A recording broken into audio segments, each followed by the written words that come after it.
Hello friend, हमारे YouTube channel national TV entertainment पे आपका स्वागत है। अगर आप हमारे चैनल पर नए हैं तो कृपया चैनल को लाइक और सब्सक्राइब अवश्य करें ताकि हमारी आने वाली वीडियो आपसे मिस ना हुआ करे।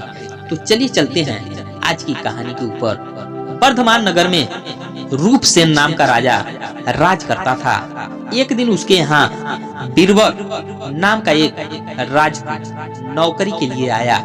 राजा ने उससे पूछा कि उसे खर्च के लिए क्या चाहिए, तो उसने जवाब दिया 1000 तोले सोना। सुनकर सबको बड़ा आश्चर्य हुआ। राजा ने पूछा, तुम्हारे साथ कौन कौन है? उसने जवाब दिया, मेरी स्त्री, बेटा और मेरी बेटी। राजा को और भी अचंभा हुआ। आखिर 4 जने इतने धन का क्या करोगे? फिर भी उसने उसकी बात मान ली। उस दिन से बीरबल रोज 1000 तोले सोना भंडारी से लेकर अपने घर आता। उसमें से आधा ब्राह्मणों में बांट देता, बाकी के 2 हिस्से करके एक मेहमानों, बैरागियों और सन्यासियों को देता और दूसरे से भोजन बनवाकर पहले गरीबों को खिलाता। उसके बाद जो बचता उसे स्त्री बच्चों को खिलाता, फिर खुद खाता। काम यह था कि शाम होते ही ढाल तलवार लेकर राजा के पलंग की चौकीदारी करता। राजा को जब भी रात को जरूरत होती वह हाजिर रहता। एक आधी रात के समय राजा को मरघट की ओर से किसी के रोने की आवाज आई।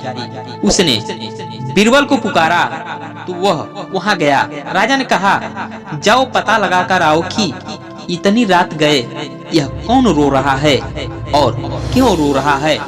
बीरबल तत्काल वहां से चल दिया। मरघट में जाकर देखता क्या है कि सिर से पांव तक एक स्त्री गहनों से लदी कभी नाचती है, कभी कूदती है और कभी सिर पीट पीट कर रोती है, लेकिन उसकी आंखों से एक बूंद आंसू नहीं टपकती है। बीरबल ने पूछा, तुम कौन हो, क्यों रोती हो? उसने कहा, मैं राजलक्ष्मी हूँ। रोती हूँ इसलिए हूँ कि राजा विक्रम के घर में खोटे काम होते हैं, इसलिए वहाँ दरिद्रता का डेरा पड़ने वाला है। मैं वहाँ से चली जाऊंगी और राजा दुखी होकर 1 महीने में मर जाएगा। सुनकर बीरबल ने पूछा, इससे बचने का कोई उपाय? स्त्री बोली, हाँ है। यहाँ से पूर्व में 1 योजन पर एक देवी का मंदिर है। अगर तुम उस देवी पर अपने बेटे का शीश चढ़ा दो तो विपदा टल सकती है। फिर राजा 100 वर्ष तक बेखटके राज करेगा। बीरबल घर आया और अपनी स्त्री को जगाकर सब हाल कहा। स्त्री ने बेटों को जगाया, बेटी भी जाग पड़ी। जब बालक ने बात सुनी तो वह खुश होकर बोला, आप मेरा शीश काटकर जरूर चढ़ा दें। एक तो आपकी आज्ञा, दूसरे स्वामी का काम, तीसरे यह देह देवता पर चढ़े, इससे बढ़कर बात और क्या होगी? आप जल्दी करें। बीरबल ने अपनी स्त्री से कहा, अब तुम बताओ। स्त्री बोली, स्त्री का धर्म पति की सेवा करने में है। निदान 4 जनों देवी के मंदिर में पहुंच गए। बीरबल ने हाथ जोड़कर कहा, हे देवी, मैं अपने बेटे की बलि देता हूँ। मेरे राजा की 100 बरस की उम्र हो।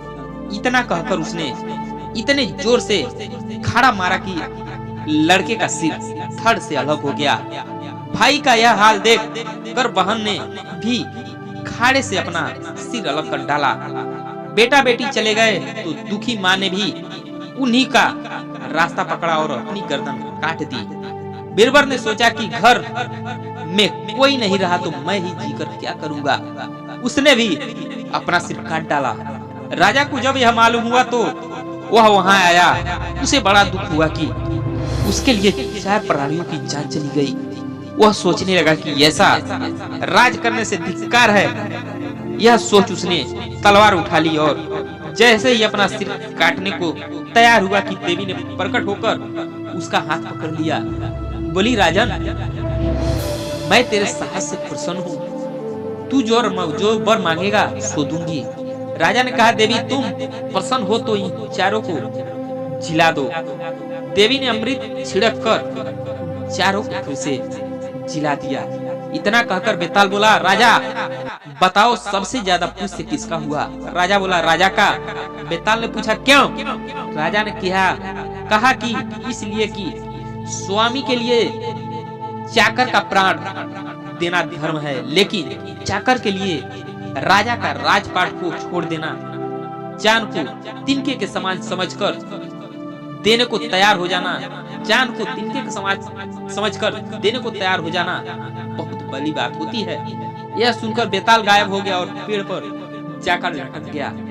बेचारा राजा दौड़ा दौड़ा वहां पहुंचा और उसे फिर पकड़ कर लाया तो बेताल ने चौथी कहानी कही।